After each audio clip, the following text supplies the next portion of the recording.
Dictation 100 शब्द प्रति minute start होगा 5 सेकंड बाद। स्टार्ट।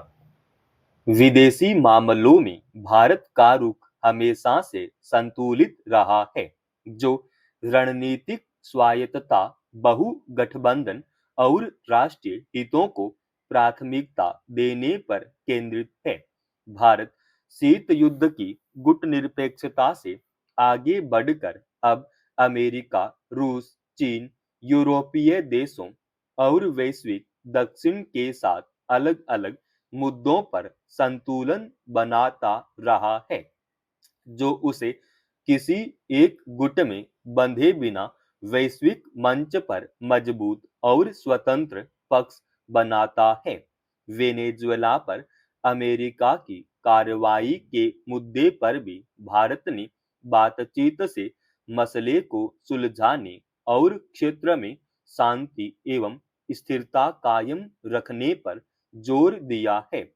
साथ ही तेल समृद्ध वेनेजुएला में तेजी से बदल रही स्थिति पर करीबी नजर भी रखी जा रही है, ताकि आने वाले समय में राष्ट्रहित की रक्षा के लिए उचित कदम उठाए जा सकें। भारत सहित कई देशों ने इस घटनाक्रम पर गहरी चिंता जताई है और वेनेजुएला की संप्रभुता एवं वहां के लोगों की सुरक्षा की वकालत की है। इस बीच यह सवाल भी उठ रहा है कि किसी राष्ट्र पर हमला कर वहां की प्रमुख और उनकी पत्नी को हिरासत में लेकर देश से बाहर ले जाने की अमेरिका की कार्रवाई क्या अंतरराष्ट्रीय नियम कानूनों का उल्लंघन नहीं है। गौरतलब है कि अमेरिका ने वेनेजुएला के राष्ट्रपति निकोलस मादुरो पर मादक पदार्थों की तस्करी में शामिल होने का लगातार आरोप लगाने के बाद शुक्रवार देर रात राजधानी काराकस पर हमला कर दिया था।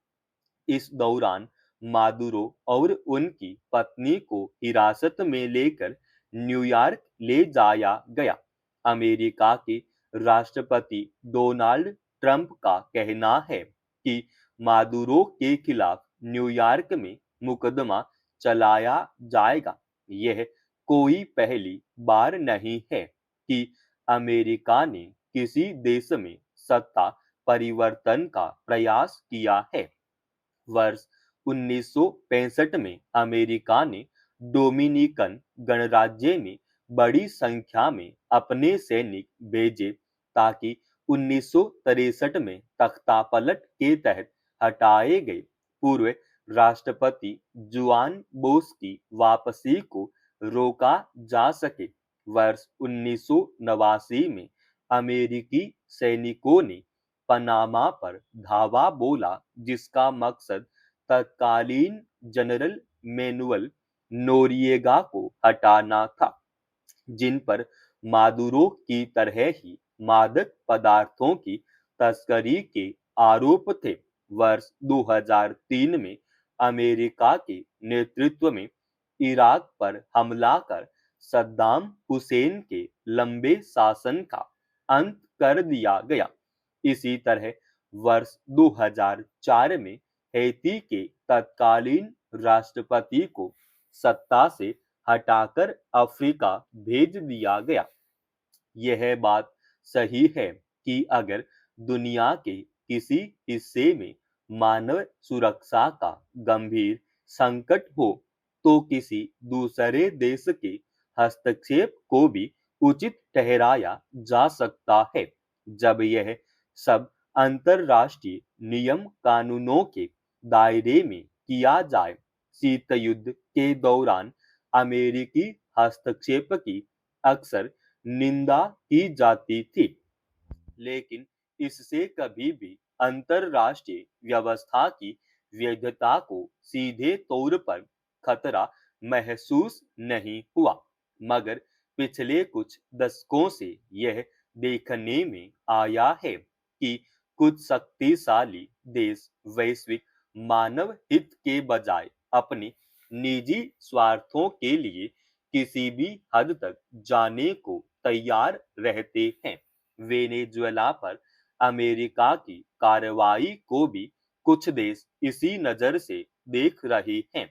संयुक्त राष्ट्र ने भी इस खतरनाक चलन को लेकर गहरी चिंता जताई है, जिसे अमेरिका बढ़ावा दे रहा है। इस बात पर गंभीरता से विचार करने की आवश्यकता है कि विश्व में शांति एवं स्थिरता के वास्ते सभी देशों ने मिलकर जो अंतरराष्ट्रीय कानून बनाए हैं, उनके महत्व और प्रासंगिकता को बनाए रखने के लिए संतुलित रुख बेहद जरूरी है।